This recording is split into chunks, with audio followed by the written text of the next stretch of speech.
I have a question for you. What would you do if you were him? The man had recently moved into an old house on the outskirts of the city. The house was big and beautiful, but there was one strange thing about it. Every night, around 3 a.m., he would hear faint crying sounds coming from the attic. At first, he thought it might be the wind or an animal, but the more he listened, the more he was convinced it was the sound of a human, a soft, sorrowful cry filled with pain. One night, he couldn't take it anymore. He grabbed his flashlight and headed toward the attic. What a mistake. The old wooden stairs creaked with every step, as if the house itself was unhappy about his intrusion.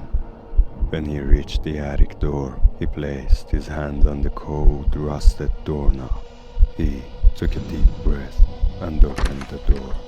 The beam of his flashlight swept across the room, and what he saw would haunt him forever. In the corner of the room sat an old, tattered doll. Its eyes were empty and lifeless, but the crying sound was coming from its mouth.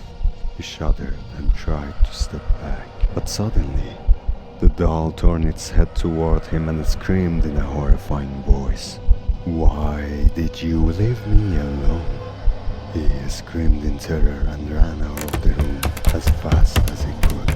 The next day, he sold the house and never returned. But the locals say that even now, every night, the sound of crying can still be heard from the attic of that old house.